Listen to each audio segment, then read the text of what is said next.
لا انت كده ما بتلعبش دراع خالص.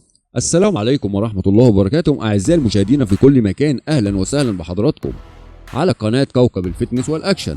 النهاردة حابة اتكلم عن حاجة مهمة جدا في التمرين، وفي الفيديو ده حاجة مهمة جدا في التمرين، وهي انك لما تلعب عضلة الباي مع عضلة الرجلين والساقين انت كده مش بس بتشتغل على عضلة الدراع، لا انت بتدي جسمك كله حماس وقوة ونشاط.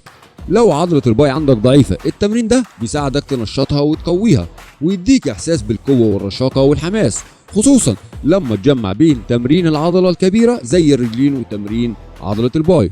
وتمرين الرجلين بشكل عام من اقوى التمرينات اللي بتشغل عضلات كتيرة في الجسم وبتساعدك على تحفيز الاستجابة والهرمونات الطبيعية للجسم، ومنها هرمون التستوستيرون اللي بيحفز الجسم قوة ولياقة ونشاط، وده جزء مهم من عمليات بناء العضلات والتعفي، طبعا مع الاكل الكويس والنوم والراحة الكويسة. والتمرين اللي انت شايفه قدامك في الفيديو ده بيشغل معاك 3 حاجات مهمين: يقوي الساقين ويقوي الدراع والباي، وكمان يرفع لياقتك البدنية وخلي نفسيتك احسن مع الاستمرار. يعني بدل ما تتمرن عضلة واحدة وخلاص انت بتخلي جسمك كله بيشتغل ويتحرك، وده بيديك حماس اكبر في التمرين وبيساعدك في تطوير من مستواك واحدة واحدة.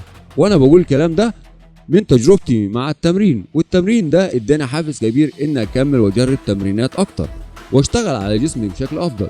ولو انت عايز تعرف تمرين اكتر وتستفاد من خبرتي وتجربتي تابعنا على قناة كوكب الفتنس والاكشن واشترك في القناة، وان شاء الله هتلاقي محتوى يفيدك ويشجعك. خليك مستمر وخليك قوي في التمرين، وحماسك هو اللي هيوصلك لهدفك.